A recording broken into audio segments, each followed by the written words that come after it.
Здравейте. Но това, което се случи в... Изобщо някой вас проследи какво се случи в Русия последните дни? Така като задрънка оръжието насам. Защото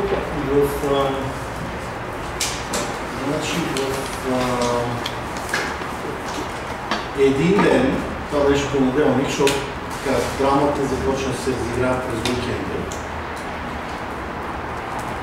В рамките на един ден руската борса загуби около 10,5% от индекса си, което означава нещо, от индекса базиран на цените на акциите, че за един ден изчезнал, така да каже, яко дим, имаше го сега няма, около 60 милиарда долара стойност на руските компании. Значи, примерно, Газпром загуби около 15% от пазарната си стойност. От оценката на пазара за това колко всъщност струва Газпром. За един ден. Сочи струваше 51 милиарда на Русия. Това за един ден изчезнаха 60 милиарда. Освен това, влизам. Освен това, за същия този ден настана огромно бягство от рублата. Рублата достигна пореден така рекорд спрямо на ниско ниво спрямо еврото, премина 50 рубли за евро.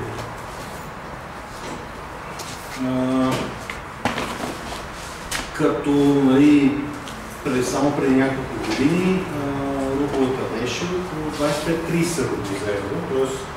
на няколко години се обесценила двойно вече.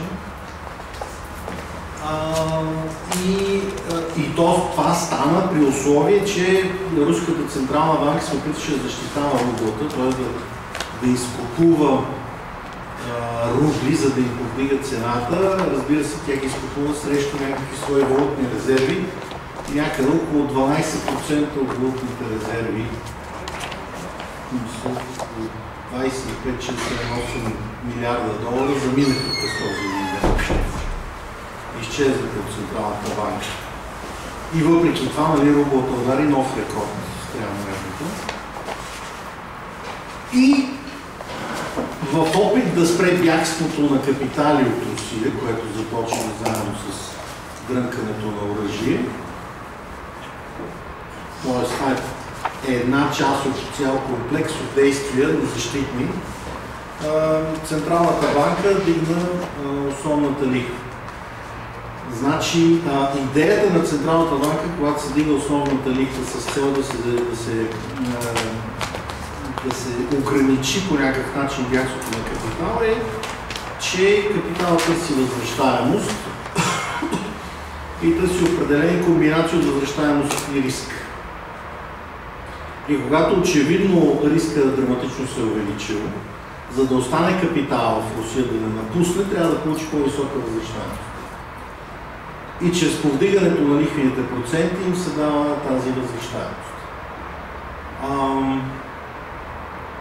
Разбира се, съществуват нива на риск, отвъд които, каквото и да каже Централната банка за основен лихвен процент, капитал просто не му дреме, взима си шапката и си тръгва.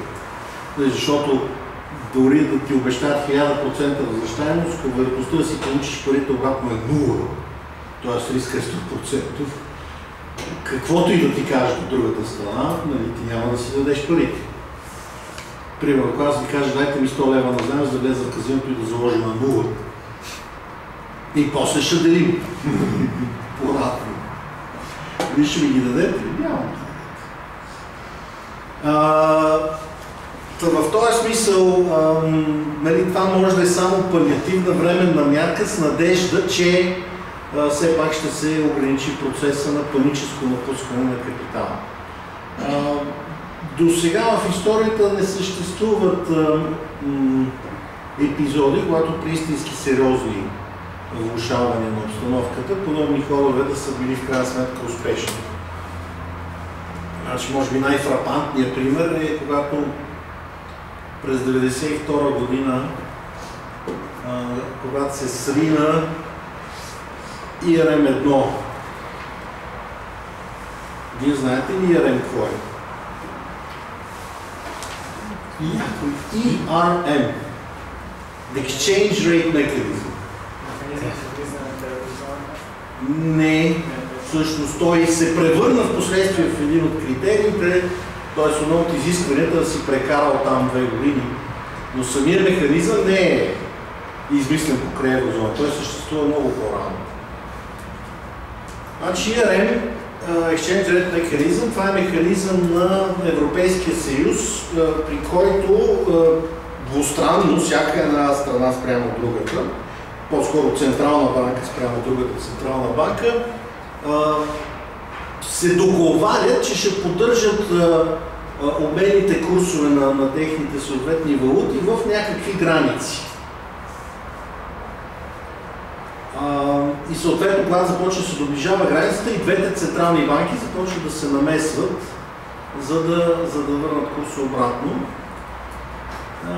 И съответно, нали, това изисква ниво на договореност и координация, което е доста високо. За това е изработен формален механизъм в рамките на Европейския съюз. Идеята е да се избегнат, първо да се избегнат големи колебания в курсовете, което затруднява търговията, когато имаш общ пазар.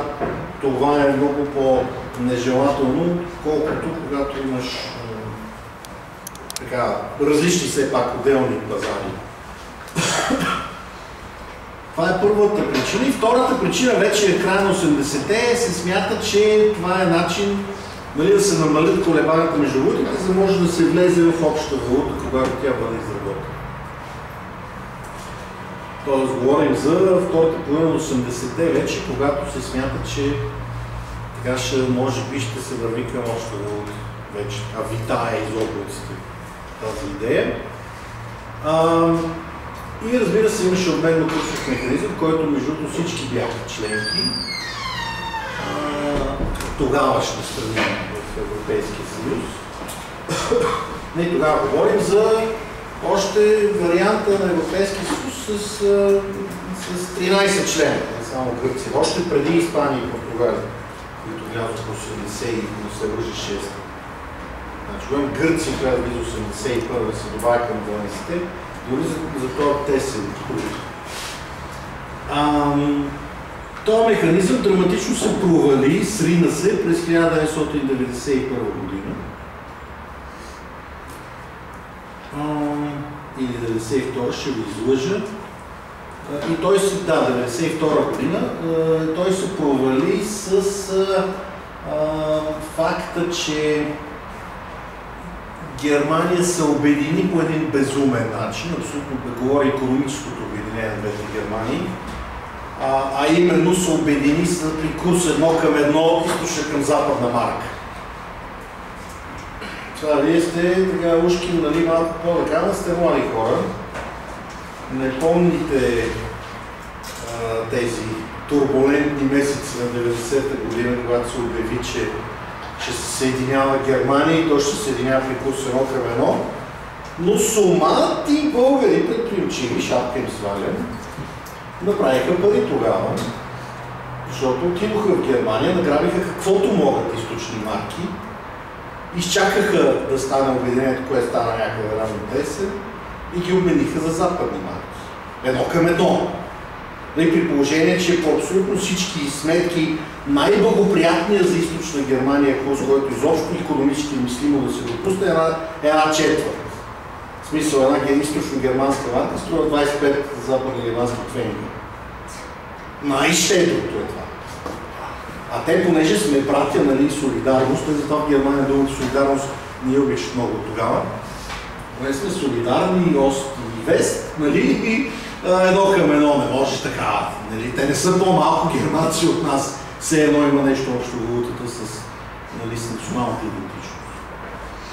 И този безумен, значи това, освен че тотално унищожи конкурентоспособността на източно-германската икономика, която тя до ден днешен не може да се съвземе. В смисъл, най-депримираното място в Европа. Ние сме абсолютните рекордьори по мрънкане, нали? Това няма никакво съмнение. Ако имаше Олимпиада по мрънкане, сме абонирани за първо, второ и трето място. българите, или както ако има попсуване, сърките са там и никой не може да мръдне. Стоп! Но ако не се броят национални граници, а се вземе, нали, така по-големи общности от хора, източно германците не бият. Мисля, там е най-депримираното място в Европа до ден днешен. Най-са нещастни, най-са недоволни и така нататък. И това в много голяма степен се дължи на тоталното унищожаване на конкурентоспособността на източно-германската икономика с този безумен курс, при който не ти произвеждаш с някаква себестойност, която се брои за западни марки вече, а произвеждаш 1/10 от това, което произвеждаш със същите ресурси западни германци. Защото има 1000 пъти повече капитал, 1000 пъти повече опит и пазарен и всякакъв и така. Просто тотално унищожение. Както и да е. Номер е, че това причини огромно нарастване на паричната, фактически паричната маса в Германия, което германската централна банка, Бундесбанк, която изпитва ужас от инфлацията и която, разбира се, крещява колкото може повече да не се обединят при този безумен курс, но кой да ти слуша, Хелмут Кол, великия. И тя моментално затяга лихвените проценти, за да парира всякаква възможност за инфлация. И това затягане на лихвените проценти в момент, в който бизнес цикъл не е особено благоприятен на други места из Европа, направи този обменно-курсов механизъм неудържим. Защото при тези високи лихвени проценти германската марка веднага става привлекателна за инвестиране и започва да се качва. И заедно със себе, за да се управляват, нали, да се горе-долу вързани курсовете, започва да качва останалите валути със себе си, да поскъпва. И останалите валути изведнъж започват да изпадат в безработица, в рецесии и така нататък. Поради поскъпване на валутите и нетния им износ започва да спада, губят конкурентоспособност на международните пазари и съответно в един момент става ясно, че е неудържимо положението. Първата, която гръмна между другото и която срина целият механизъм е Великобритания. Това е известният епизод с Джордж Сорос, който срина британския паунд. Джордж Сорос всъщност нищо не е сринал, той просто има достатъчно акъл да види какво ще стане, че е абсолютно неизбежно Великобритания да напусне този механизъм. Тя не може да удържи политически вътре. И той просто видя какво става и заложи, нали, сложи няколко милиарда срещу паунда и се скръсти ръце и почне да чака. Кога ще се срине паунда, кога ще се обезцени, за да регистрира печалба. Те го обвиняват, че той е бил сринал паунда, няма нищо подобно. И съчетанието между скъпа марка и демократична политика беше, което направи неизбежно спадането на курса на паунда. Но така или иначе, това дори не е най-фрапантният случай. Най-фрапантният случай е Швеция, която тогава още далеч не е член дори на Европейския съюз. Швеция стана член, заедно с Финландия 96-та. Тя е съвсем отделно разширява. Швеция тогава, разбира се, е пак много сериозно свързана с германската марка и изведнъж започва да поскъпва заедно с нея. И в един момент става ясно, че не може да удържи и започва масово бягство на капитал от Швеция. И тогава Шведската централна банка, това мисля, че е някакъв вид рекорд, ние говорим за не в хиперинфлационна установка, дигна основната лихва, също това, което Руската централна банка повиши, и я дигна на 400%. Значи, един вид Шведската централна банка ви обещава, че ще си отчетворите вложението в Швеция. И изобщо не можа да спре нищо. Швеция трябваше да напусне координацията с германската марка и трябваше изобщо да се смени изцяло валутния режим, плюс влезе в огромна криза, която сега, разбира се, те се потупват по гърба заради тази криза от 90-те години, първата половина от 90-те, шведската криза, общо скандинавските кризи от тогава, защото тази криза ги принуди да си освестят социалните системи. И сега всъщност, ако видите, освен Германия, която се справя съвсем прилично с тази криза, скандинавските страни са най-малко засегнатите, именно защото те още преди 15 години направиха това, което сега Южна Европа е абсолютно ясно, че трябва да направи, обаче не изтиска. Крещи там, демонстрира, протестира, стачки прави през ден, пали там по площадите, вика крещи, не щем. Поне го направиха преди вече ще стане 20 години. Тоест, тоталната реформа на социалните системи, така, защото при възможно най-голямо запазване на всички придобивки на държавата на благосъстоянието, да не се пречи на конкурентоспособността на фирмите, на производителите. Което е сложно изкуство, макар че далеч не е непостижимо. Както личи, защото изобщо не е намалява социалността на една Швеция, но някак си те така са го направили, че не се пречи на конкурентоспособността. Тоест безплатни обяд е доста по-малко там. Така, значи това е световния рекорд. Сега ще видим как ще се развият нещата в Русия. Вторник, когато Путин бил бой значително от брънкането на оръжие, така че още не вижда причини да се навлиза, че ще внимава войниците обратно в базите и така нататък. Те уж войниците не са техни даже. Да, корабче плува, или както се казва. Те нямат обозначителните знаци, че са руски войници, но не се вика, всички знаем за какво става въпрос. Но въпросът е, че той има ограничение по това споразумението, дори щедрото за Русия споразумение от 2010 с вече прословути и Янукович, защото пак има само толкова руски военни могат да присъстват в Крим, не повече. И той дори още не е стигнал лимита. Но така прозвуча доста по-миролюбиво вчера, поради което се върна борсата, почти наполовина си възстанови загубите, но днес като гледах, пак е надолу. Пак е паднал 2-3% от вчерашното ниво.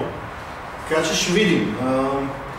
Но проблема с бягството на капитал, че той като тръгне веднъж, трябва нещо да се случи, за да спре. Но ти след като веднъж ще решил да изоставиш позициите в Русия, очевидно трябва някаква причина, решил си да платиш цената, защото не е безплатно да извадиш капитал. Трябва да стане нещо, за да си промениш това решение. Иначе ако така и така вече си решил да платиш цената, по-добре не стой в Русия, нали, защото не ги знаеш следващото какво ще хрумне. Плюс вероятността да се разгорещи там продължава. Да не говорим, че ако стане горещо, самата Русия първо в една война струва скъпо, второ естествено ще има всякакви санкции, могат да дори драстичните варианти са изобщо да се спре вноса на руски горива от Запада. Спре се вноса на руски горива от Запада и въпросът е кой ще умре пръв. И отговора на това е Русия. Значи Русия ще умре. Ние ще загинем, collateral damage, това не е трагедия, статистика. Едно време в казармата така ни казват. Двама умрели по време на учение е трагедия. 202 е статистика. Няма проблем. Така че ние ще сме част от статистиката там. И други такива като нас, дето не са си написали домашното с алтернативни доставки. Плюс на Европа да все нещо ще опита да помогне. Но първи ще загине Русия. Това е вълночако съмнение. Значи големите, основните части на европейската икономика са първо много по-малко зависими от руски газ и второ с много по-голям достъп до алтернативи. Да не говорим, че евентуално там и щатите могат да се намесят, защото те с тяхната шистова революция. Ние тук много се пазим да не си направим нещо на природата случайно, но шистовата революция в щатите ги направи износител на енергия. За пръв път не знам си колко години насам. И там, нали, втечняване и айде, при криза, и това ще заработи с терминалите за течен газ. Така че този, който няма да издържи войната, освен ако Китай не може да поеме, то няма инфраструктура, която да пренасочи всички тези потоци към Китай. Той Китай ползва много газ от Русия, но няма как да целият газ, който не се продава на Запад, да се пренасочи към Китай. И съответно, да не говорим за петрол и така нататък. Ако стане мазало, дете се вика и Босфора затваря. Защото Турция може да се прави на интересите да се речи. Обаче, само като изпоменат, ако Ирак се сети точно по руския тертип за кюрдите, и какво прави Турция? И аз си помисли, Путин какво извършва в момента. Путин съобщава, която и да е страна, ако има национално мнозинство извън своите граници, има право с военна намеса да му защитава интересите. Се съобщава в момента, казва Путин. И това изведнъж започва Казахстан, веднага се сети. Те моментално реагираха, както до сега винаги са ЕС, нали? Не ЕС е по-там. Так точно, нали, се изпълнява. Изведнъж Казахстан, чакай. Нали? Какво по-точно ми казваш ти тук? Беларус също, защото там има поляци, нали се сещат. И в Украина има поляци. И Турция изведнъж като казва, той Ирак също се сети след няколко месеца, че има кюрди в Турция. Ще кажа, я да си ги взема аз тези кюрди. И ако Турция не се държи като хората, ще ще кажат, колко интересно. Така че Турция в един момент ще трябва да блокира Босфора и тогава става една мътна. Ако не може да продава въглеродни горива, Русия, тя просто икономически изчезва от картата. Тя няма друго. И те не са си написали домашно като нас за 25 години. Няма друго, само това е.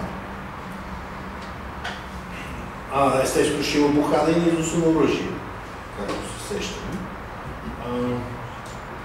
Така че изведнъж руската икономика остава без нищо и то в ситуация, в която най-вероятно ще има огромна бежанска вълна в самата Русия от Украина. Украинските руснаци в милиони ще се изнесат към Русия, ще имат и хуманитарна криза на ръцете си в този момент. Така че, нали, War of Attrition е предварително ясно в дългосрочен план кой ще спечели. Единствената надежда на Путин е, че до такава степен Западна Европа се е мърдосала, че дори малката цена не е готова да плати. Това му е единствената надежда, че до такава степен ги е страх дори мъничко да не зазлеят нещата, които те неминуемо ще станат на конфликт, че неговата надежда те да се държат като европейците спрямо Хитлер преди 70 години.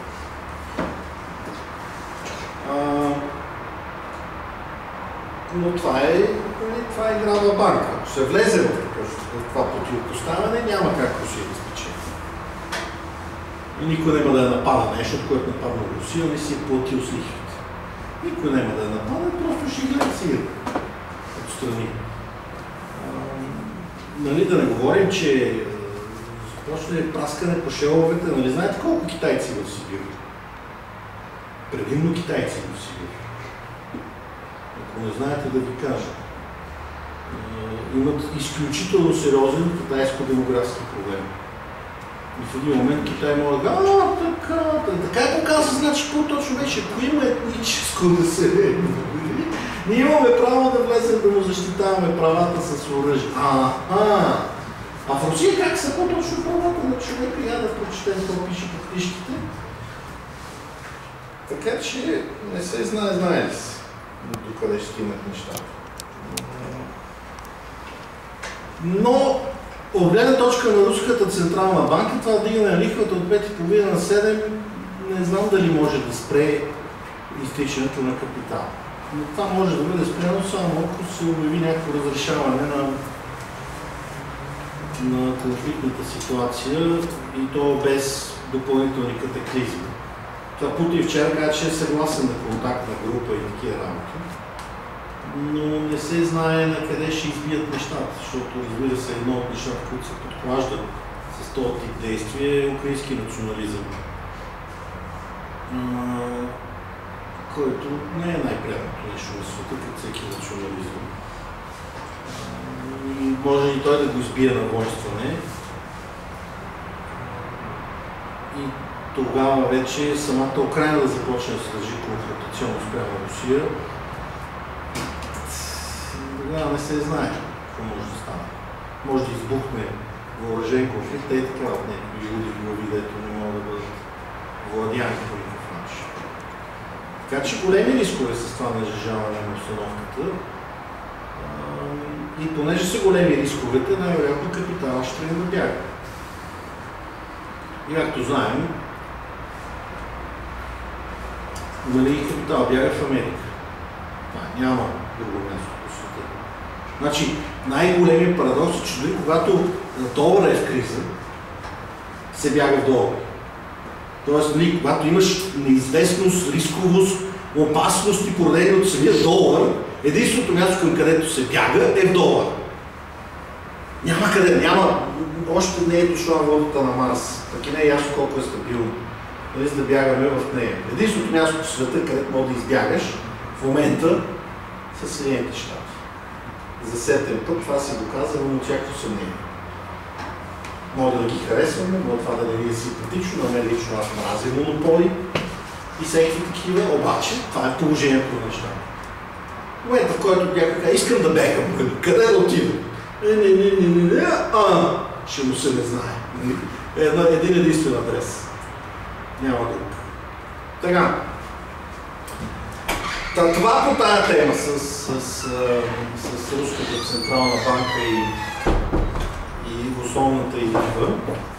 Значи това е идея да се ограничи загубата на валутни резерви, както официални, така и изобщо наличието на валутни резерви в Русия, чрез повишаване на възвръщаемостта на вътрешните активи. Тоест, правиш ги по-привлекателни в сравнение с чуждестранните активи и все пак даш някаква причина на хората да стоят въпреки повишения риск. Но, както ви казах, това нещо може да държи влага само до някъде. Ако се преминат някои граници, това няма как да помогне. Добре, други въпроси? Няма. Тогава да си караме.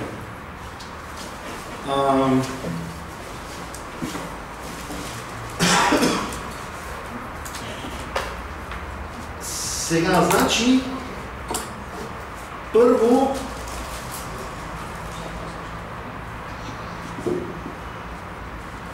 ще дадем едно изречение, което описва финансовата система и което, в крайна сметка, този курс ще обсъждаме през цялото време. И това изречение е следното. Финансовата система осигурява разплащанията в стопанството и осъществява среща между спестители и заематели.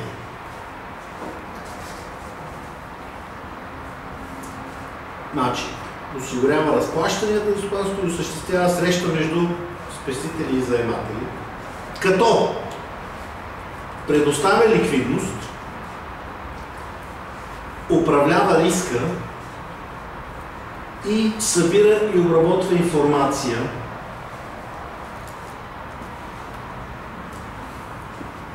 чрез финансови пазари, финансови посредници и финансови инструменти.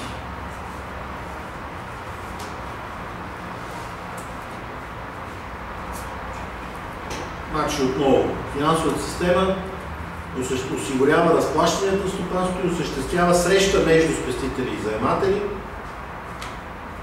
като предоставя ликвидност, управлява риска и събира и обработва информация чрез финансови пазари, финансови посредници и финансови инструменти. С други думи, финансовата система има две роли в стопанството, разплащателна и тя всъщност е финансова, нали, среща между спестители и заематели.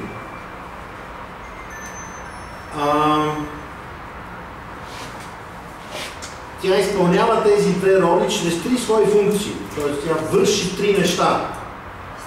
Управлява риска, предоставя ликвидност и събира и обработва информация.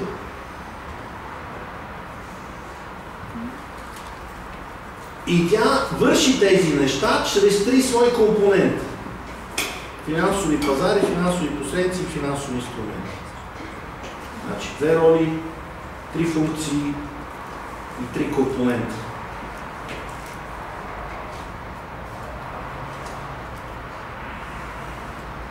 И разбира се, това, което е важно, е, че действието на финансовата система има съвкупен резултат за обществото, поради определени особености на строежа на обществените процеси последните векове. И този съвкупен резултат има значение за стопанското развитие като цяло, за динамиката на стопанските процеси.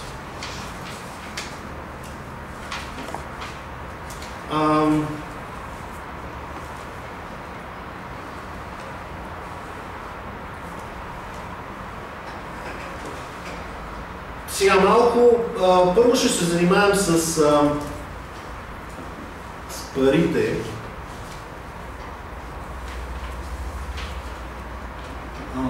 Които са едновременно един от финансовите инструменти. Обаче заедно с това са и цялата среда, в която живее финансовата система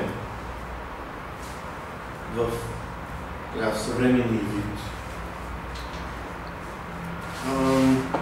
В този смисъл те са, разбирането за парите е особено важно. Ние ще почнем с парите, после ще направим прехода към макроекономическото значение на финансовата система, пак чрез парите, маска на парите, нейното образуване.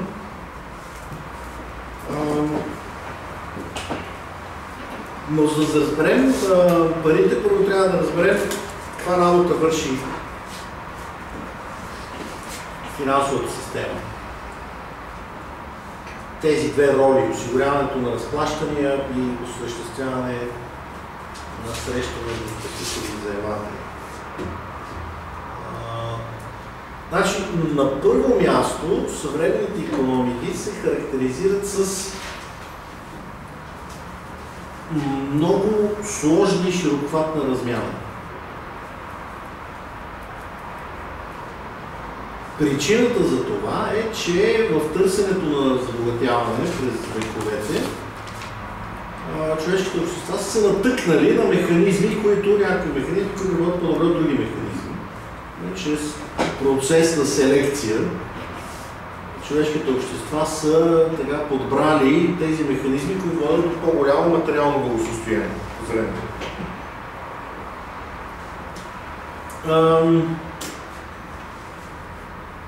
Връзката е следната. Значи имаме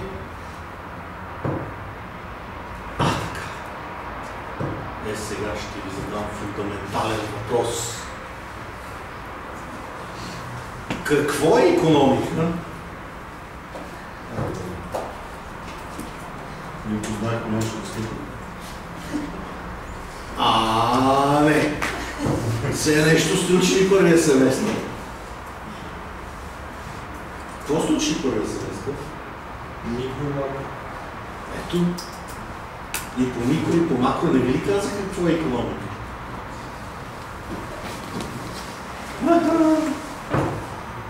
Примерно на български, че думата има две значения. Едното е икономиката като обществено явление или стопанство, другия е като наука.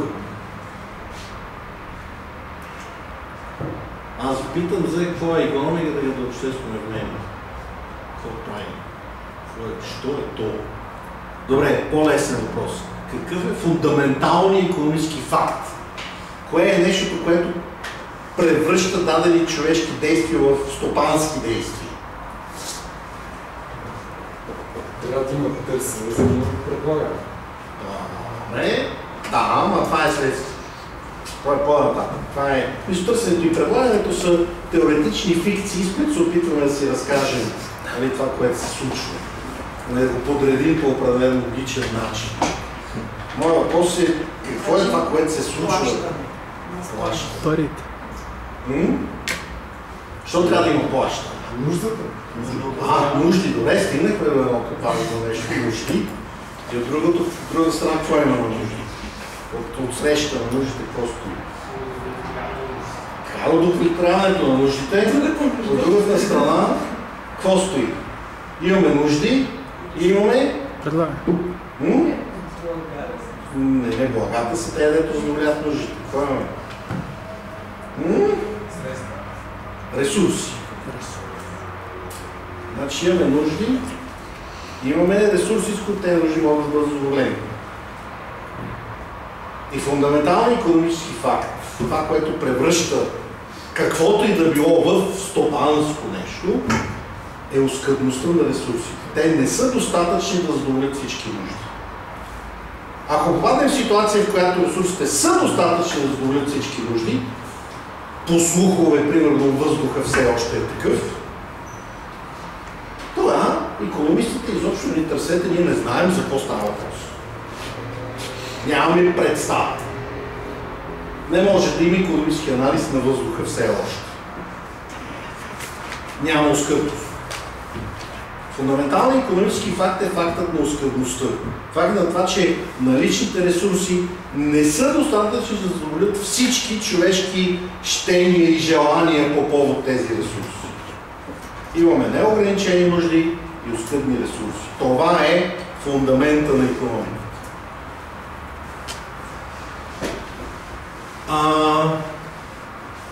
Точно там, примерно, икономиката е различна от всички останали обществени науки. Тя е единствената, която се занимава с оскъдността и с това какво хората правят по повод на оскъдността. Защото оскъдността има следствие. Първото следствие на оскъдността е, че има състезание. Също така се използва думата конкуренция. Тя не е много популярна в България, не я обичат хората, не им харесва, не звучи едно такова приветливо и приятно, обаче фактът е факт. Има ли оскъдност, има състезание. Имаме хора, които желаят повече неща, отколкото могат да бъдат задоволени физически с наличните ресурси и разбира се с наличните начини на превръщане на тези ресурси в задоволени нужди, т.е. различните технологии,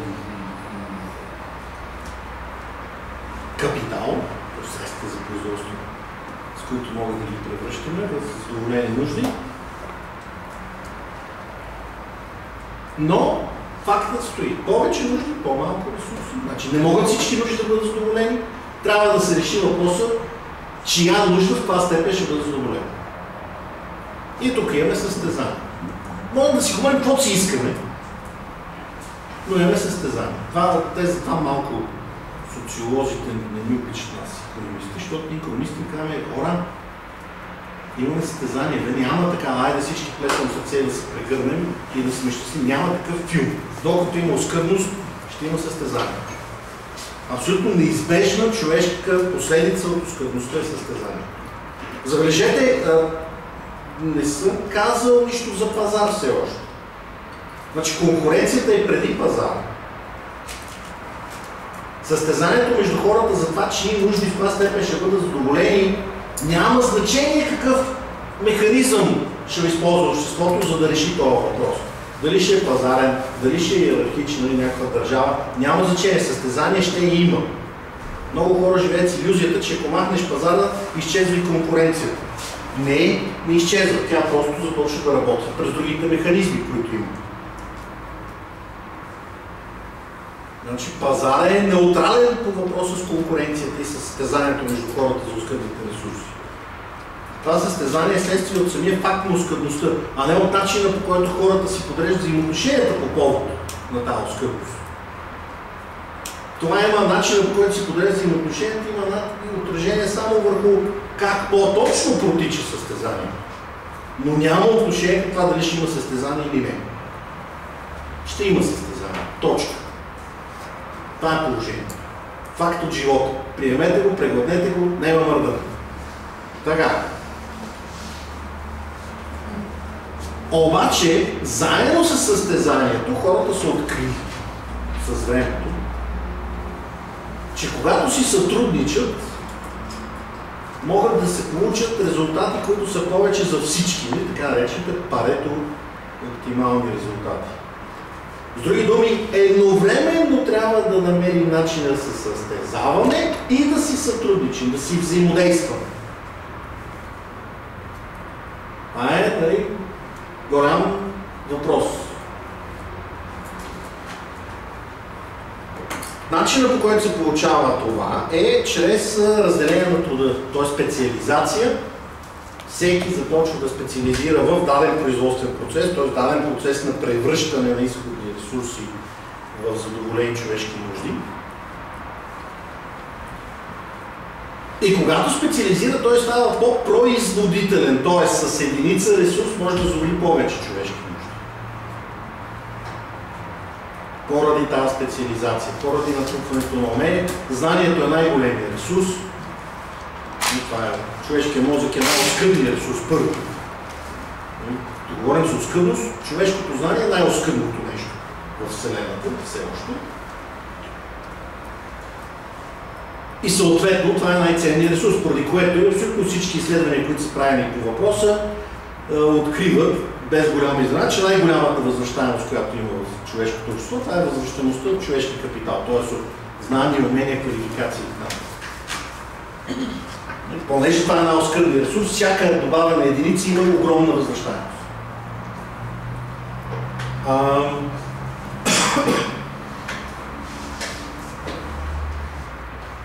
Съответно, когато специализираме, насочим, научим добре, т.е. учим се в производството на дадено нещо, ние ставаме много по-производителни, много по-добри в това нещо. Но за да стане специализация, това означава непременно, абсолютно, едно към едно, заедно с самия факт на специализацията, която води до производителност и много по-голямо удовлетворяване на нужди с наличните ресурси, което викаме богатство. За да стане специализация, абсолютно задължително, паралелно с нея да се развива и размяна. Защото съгласете се, че за да специализирам аз лекции по икономика, трябва да не си произвеждам храната. Някой друг трябва да специализира в производство на храна.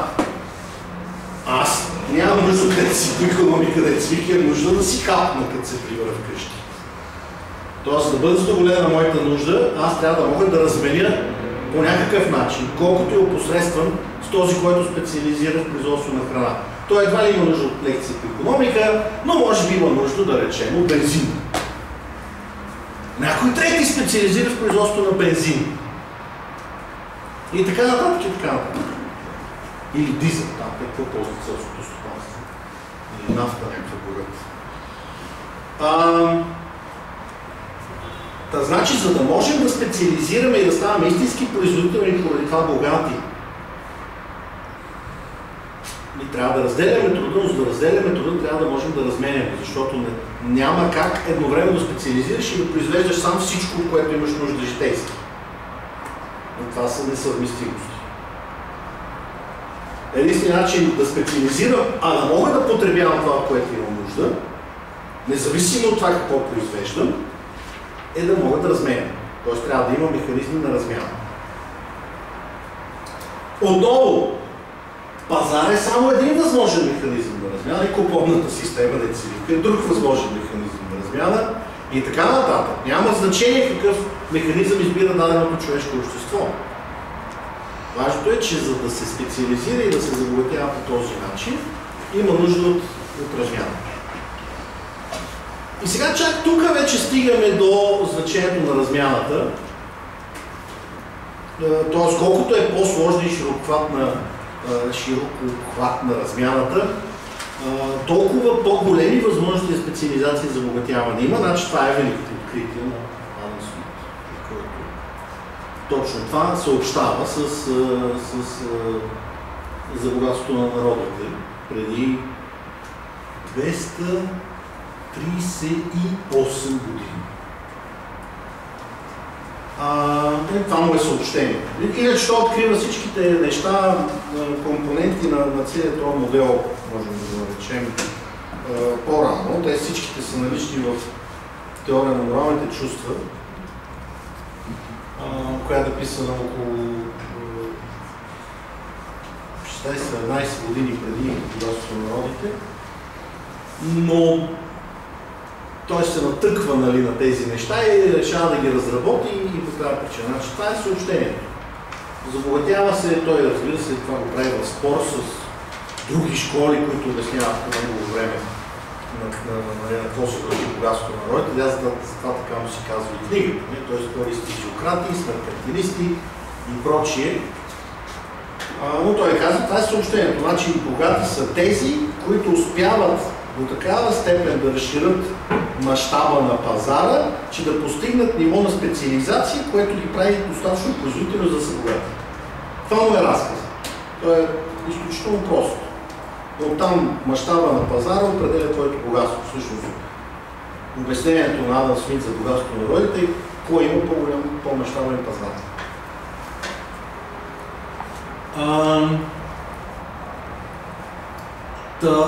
От тук вече идва значението за размяната. И то размяната разбирана в многоизмерно пространство.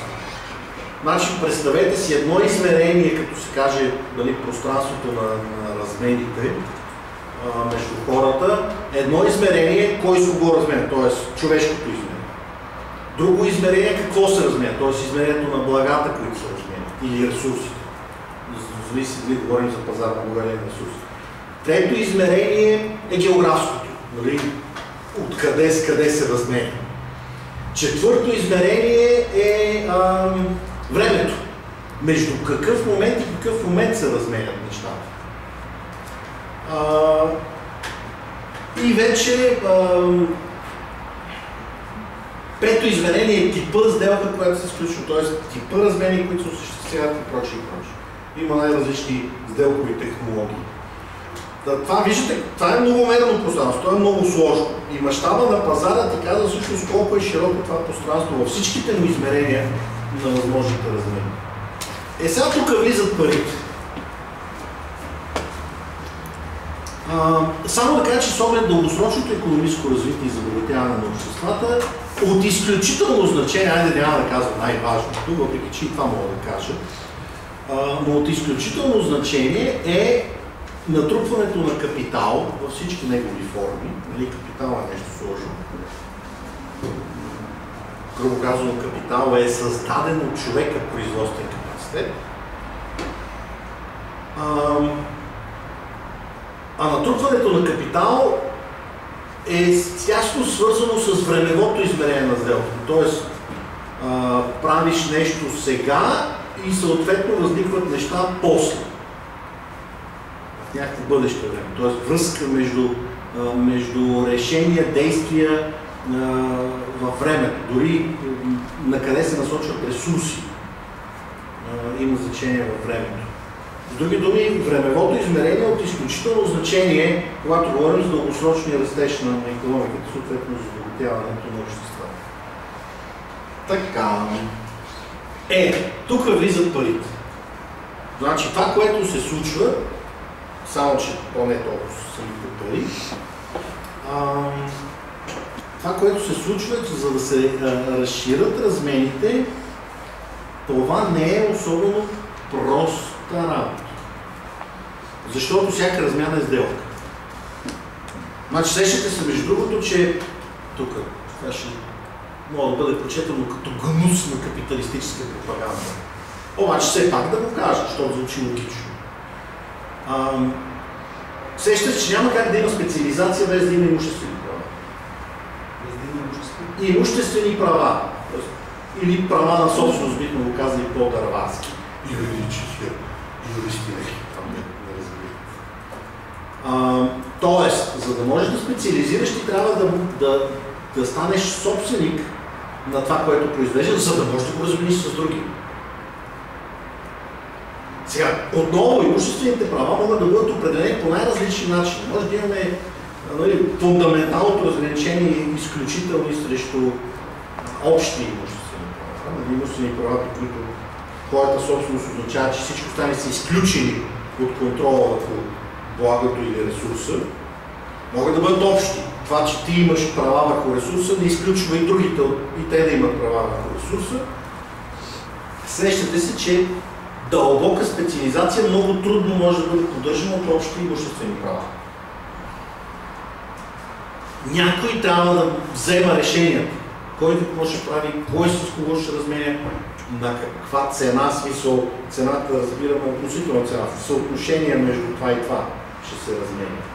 Нали, аз да речем произвеждам коне, някой да произвежда кокошки, колко кокошки за кон, нали, това е цената.